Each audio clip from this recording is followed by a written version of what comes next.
on est sur ce genre de sujet, même si on est réservé, comment on nous oblige à sortir de notre réserve. Je vais commencer par dire une chose. Un journaliste lit l'information. Un bon journaliste commente l'information. Un très bon journaliste fait rentrer l'information dans l'histoire. Martinez Zogo a fait rentrer les lignes 94, 65 et 57 dans l'histoire. Moi, je suis là. Je dis à la femme de Martinez Zogo, à sa famille nucléaire, tenez bon. Parce que nous sommes là, nous allons tous tenir bon. Monsieur Messi, chez les bêtis, on dit Siliaou. Et le Siliaou, c'est ça que je viens demander aujourd'hui. C'est le Siliaou, le thème dit que 5 jours après, qu'est-ce qui se passe? Donc vous, comme vous méprisez les gens, que les gens ne sont pas étonnés, je vais vous dire que le prénom que j'ai, Odilia, c'est Odilia Ngangene, une femme étonne de Zamangoué, comme vous voulez revendiquer, tribaliser aujourd'hui et dire que tel ou tel n'est pas là. Je vais bien évoluer avec vous, on va progresser. Le nom que je porte, Yogo, c'est un nom qui est dans la famille Zogo, des Manguissa. Donc un enfant Manguissa s'appelle Yogo. Donc quand vous revendiquez que vous êtes ci, vous êtes ça, sachez que nous autres, nous sommes de partout. Cessez de menacer les gens parce que vous n'avez pas de réponse. Mais moi, je ne suis pas venu m'adresser à vous. Je suis venu m'adresser à celui qui a réveillé les dossiers de la ligne 94-65. On n'avait même pas parlé de 57. C'est Martinez qui nous fait découvrir qu'il y a même une troisième ligne qui n'était pas là. C'est à lui que je m'adresse. Qui a demandé l'audit? Qui a demandé l'audit depuis 2010-2022? Martinez Zogomo, pourquoi? Qui a demandé l'audit? Je suis bien content que M. Messi vienne nous dire ici que oui, le 31, il a dit ceci. M. Messi, le même président de la République, le 31 a dit, venez m'aider à lutter pour combattre la corruption. Ce n'est pas lui qui l'a dit. Ce n'est pas lui qui a dit que venez m'aider le 31. C'est lui qui l'a dit. Venez m'aider à pourchasser les voleurs de la République. Venez m'aider à combattre la corruption.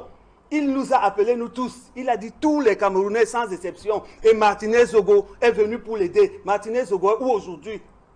C'est à lui que je demande. Quand vous m'avez dit que 5 jours là, c'est à lui que je m'adresse. Que mon père, nous sommes au carrefour. Tu dis quoi? Tu as dit venez nous aider. Et tu as fait comment? Tu as fait comment? Est-ce que tu es même au courant? Parce qu'on sait comment on te garde, on t'enferme, on te dit rien. Est-ce que tu es au courant que celui qui disait que Paul Biya, mon père, n'est plus là? Qu'on l'a zigouillé, qu'on lui a mis les bâtons dans le derrière, qu'on lui a arraché les ongles avec les tenailles, qu'on lui a mis de l'acide sur la tête, qu'on l'a brûlé avec le chalumeau, qu'est-ce qu'on ne lui a pas fait sur le corps pour lui tirer que... Où est-ce que tu as tiré cette liste-là? Parce que si Martinez Zogo avait parlé tôt, on ne serait pas arrivé à là où on est arrivé. Si on l'a martyrisé comme ça, si on a sévissé autant sur son corps, c'est parce qu'il a refusé de parler. Et moi, je pense qu'il est même parti sans avoir parlé. Parce que quand on vous coupe la langue, c'est qu'on n'a plus pu avoir votre langue. C'est qu'on n'a plus pu avoir quelque chose de vous. Monsieur Messi, mettez-vous un seul instant. Si c'est vous qui étiez le père de Martinez Zogo, tout ce que vous parlez là, vous me dites les chefs traditionnels, les chefs ceci, c'est parce que le père Zogo même n'est plus vivant. Qui peut accepter que ça arrive à son enfant? Qui peut accepter? Mettez-vous à la place de ce père-là s'il était debout aujourd'hui, de voir son fils avec un bâton de 50 cm enfoncé dans le derrière, qui fait que son cœur s'arrête. Quelle est la mère qui peut accepter ça? Vous venez aujourd'hui, vous allez nous dire quoi? Si même n'importe qui se lève, même si c'est une fourmi qui se lève, pour dire que je pleure Martinez Zogo, vous discutez quoi sur les chefferies? Quel genre de chefferies? Les chefferies nommées? Les chefferies à qui on donne 50 000 francs tous les mois? Qui est encore chef aujourd'hui? Qui est encore chef aujourd'hui? Voilà les choses qui amènent les problèmes, Serge Alain. On vivait ici. Aujourd'hui, c'est que si tu es chef, tu as 50 000 francs par mois, mais quelqu'un gagne 36 000 francs par mois. Tu es chef, tu es ceci, tu es chef de père en fils. Même si le fils est ivrogne, il sera chef. Mais quand il est un peu ivrogne, un autre sort du bureau. Moi, je suis un grand professeur, j'arrête la chefferie. La chefferie est devenue quoi? La chefferie est devenue quoi? C'est parce que ça se passe sur les écoles Manguissa et Batienga. Chez nous, chez les Bassas, ce n'étaient pas les chefs traditionnels qui allaient même parler. C'est les Bambombok. Ce sont les Bambombok qui parlent. Parce que la chefferie traditionnelle est venue d'où, monsieur Messi? Ce sont les envoyés. On les appelle chez les Bassas les Mako.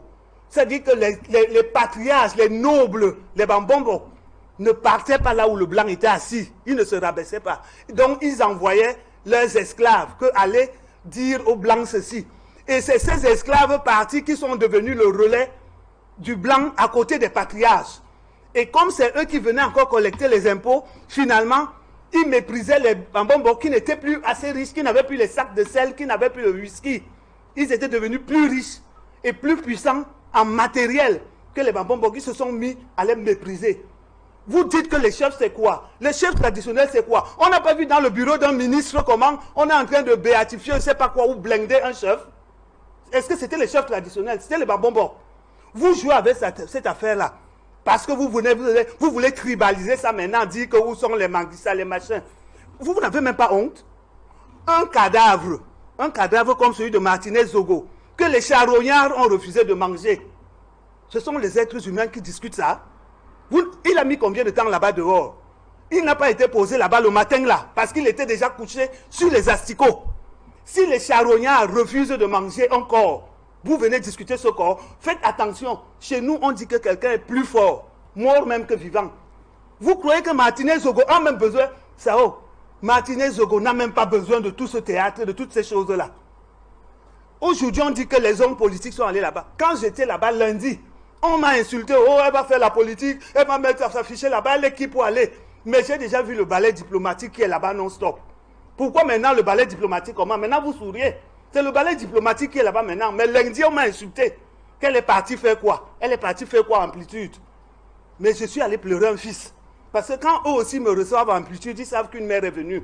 Donc, ça, je ne pouvais pas rater. Mais je voulais vous dire une chose. C'est que quand quelqu'un est fort, monsieur Messi, mon père, on a scellé mon père dans la morgue de Macaque. Les gens ont voulu faire de mon père ce qu'ils voulaient. Quand mon père a décidé de sortir de cette morgue-là, la morgue-là est tombée en panne. Ils sont là, ils me regardent, tous les gens de Macaque me regardent. Quand on m'appelait pour dire que viens prendre ton père, eux, ils ne voyaient plus du bien. Le courant s'est coupé. Il y avait 6 corps dans cette mort. 5 ont pourri. Je suis allé prendre mon père, je l'ai enterré avec l'armée. Donc pour Martinez Zogo, comme moi je dis au chef de l'État que comme il ne veut rien nous dire, peut-être qu'il n'est pas au courant. Si Martinez Zogo ne dit rien à quelqu'un, Martinez Zogo se fera justice lui-même et lui seul.